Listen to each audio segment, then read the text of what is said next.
Empieza Citas, una nueva conversación para desafiarnos. Quédate. Bueno, está del otro lado en esta cita con vos, Séfora Bermúdez. Bienvenida a Citas de Radio, Séfora. Angie y Sofi te saludan. Hola, muchísimas gracias por invitarme y bueno, no hay excusas, se os puede escuchar desde cualquier sitio. No hay excusa, desde estés donde estés. Ahora estamos con vos hablando desde Barcelona, así que no hay excusas, como bien decís. Bueno, Séfora, ya te anunciamos, la verdad que ya tenés un lugar en Citas de Radio porque la gente nos pide tus notas, la verdad que nos haya ayudado mucho. Y esta vez ya habíamos comentado que vamos a hablar de la migraña en relación con la alimentación. Exacto, ese es el tema que, como decíamos, es candente, ¿no? Hay muchos debates de si la comida da o no dolor de cabeza, y por si hay algún oyente que es nuevo y no me conoce, yo trabajo con personas con migraña y mi enfoque promueve que la migraña es una cefalea primaria, es un dolor de cabeza para el que a día de hoy no hay ningún biomarcador. ¿Qué quiere decir esto? Que no hay nada físico que identifique la migraña, no hay un origen físico, por lo que ya podéis deducir que los alimentos tampoco causan la migraña, aunque a muchas personas les provoquen dolor de cabeza, y ahora os explicamos el motivo. Yo también era migrañosa y a mí me daban migraña el chocolate, el vino. Seguro que conocéis una lista de alimentos muy populares que daban migraña, pero eso no se provoca por algo físico, sino por un aprendizaje, por una asociación. No sé si alguna vez os ha pasado que habéis comido un yogur, ¿no? O algo así que estaba en mal estado y habéis pasado muy mala noche vomitando, y al cabo de unos días una amiga os ofrece el mismo yogur. ¿Qué os pasa? Os da un asco, ¿no? Sí. No queréis ni ver ese yogur, ¿verdad? Sí, tal cual. El cerebro crea una asociación y rechaza ese alimento porque os hizo enfermar. Pues muchas personas comen algún alimento y de manera casual les duele la cabeza, pero el cerebro crea ese mismo aprendizaje y comienzan a rechazar ese alimento. Y ahí ya se tiene la fobia aprendida, porque en realidad la migraña no tiene causa física y los alimentos tampoco.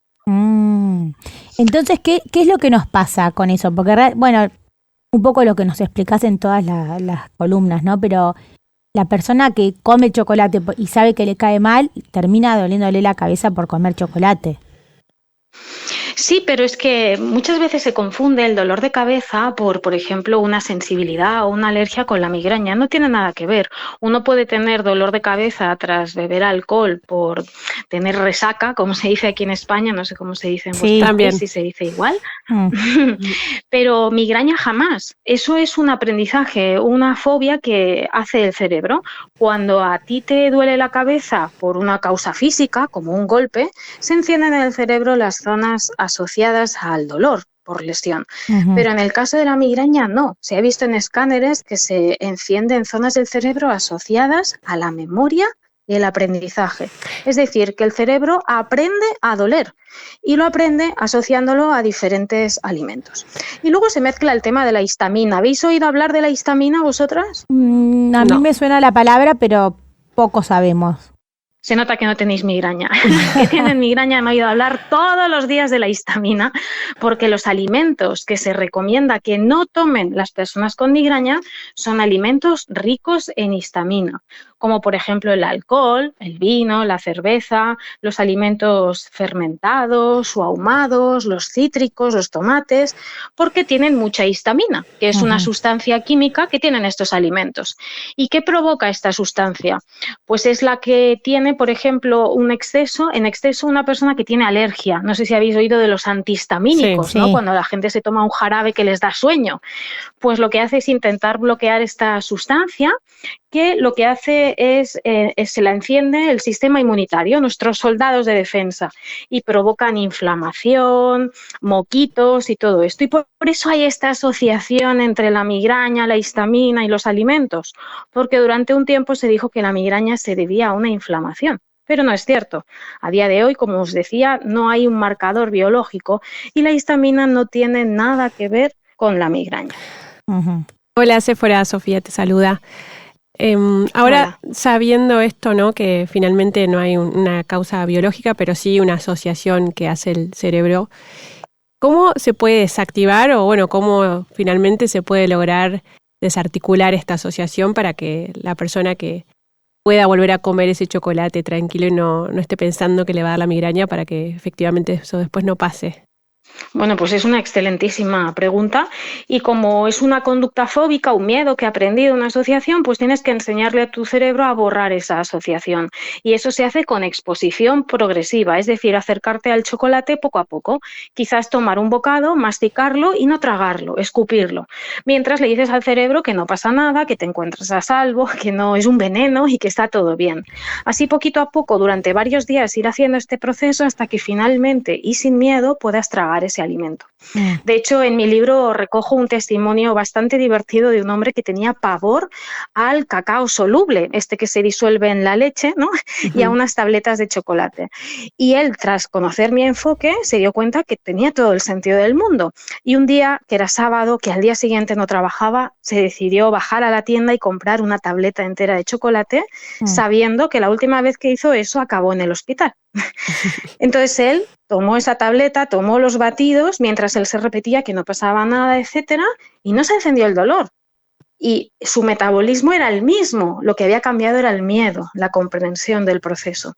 Y me escribió varios meses después diciendo que había engordado varios kilos porque había comido todo el chocolate que no había comido en su vida y que había tenido que restringirlo incluso porque tenía tanto deseo el pobre hombre que ya no podía aguantarse más.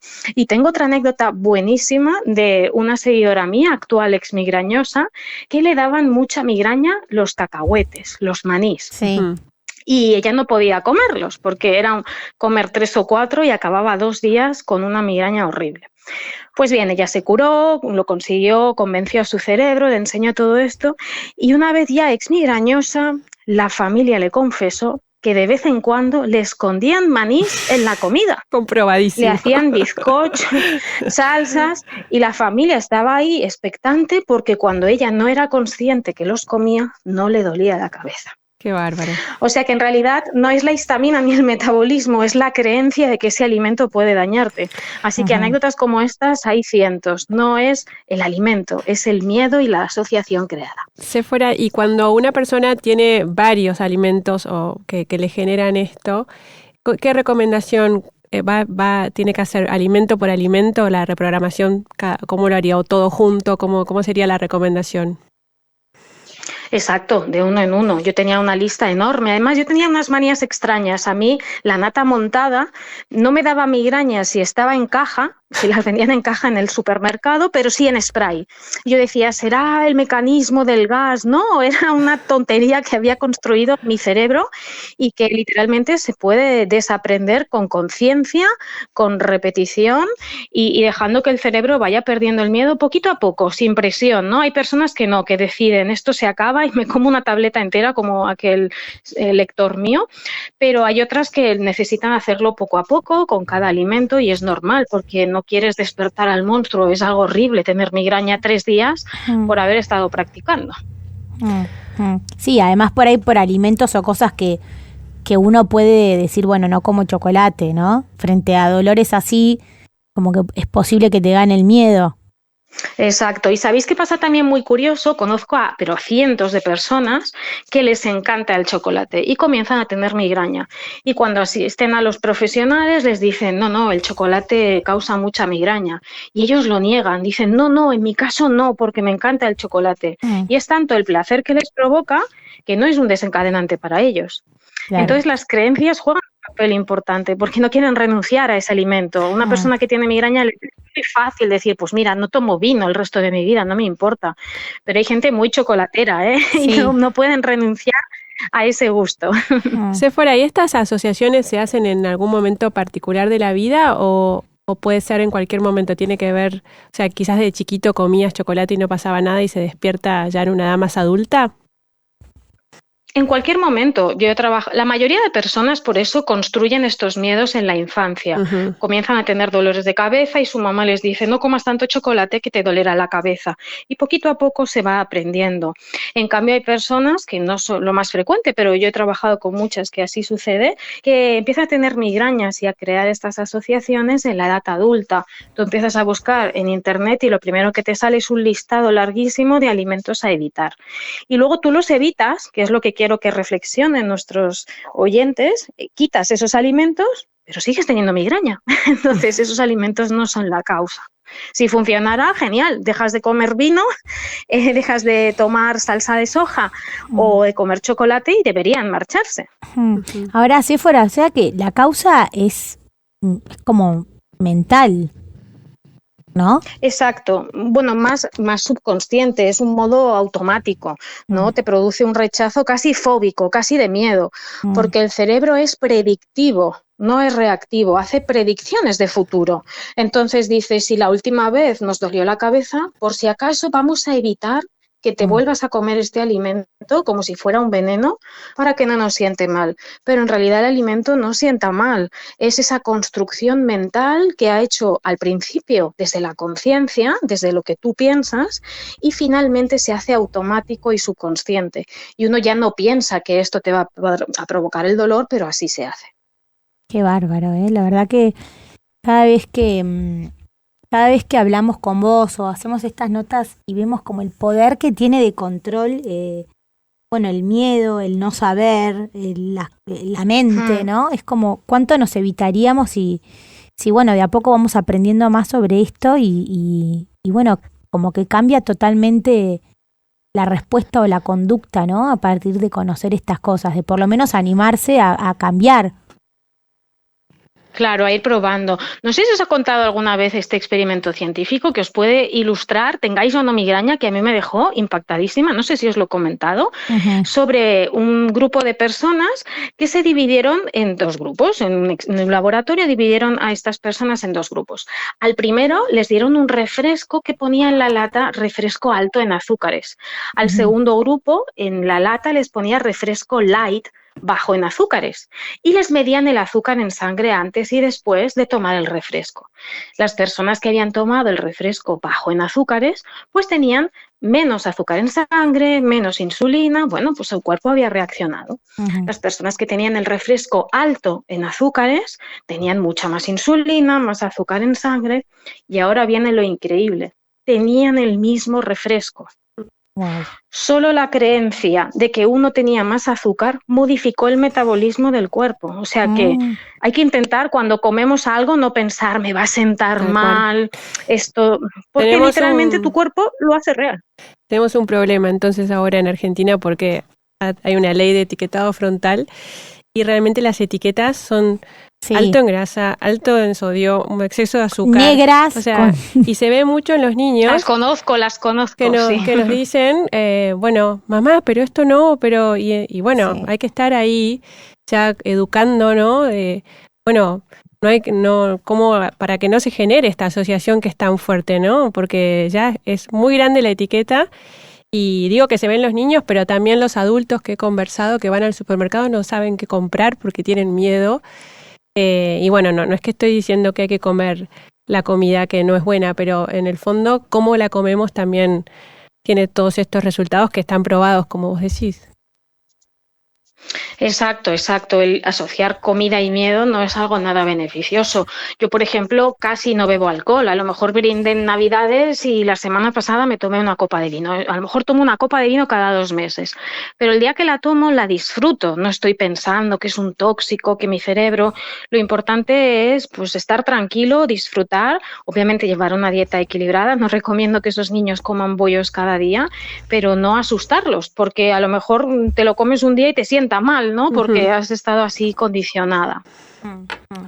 Bueno, muy muy buenos los aportes, Séfora. Invitamos a nuestros oyentes, si quieren también contarnos sus experiencias. Ahí veo que en lo que vos vas subiendo hay como un gran intercambio y yo creo que eso ayuda también a animarse a probar nuevas maneras cuando vemos que funciona.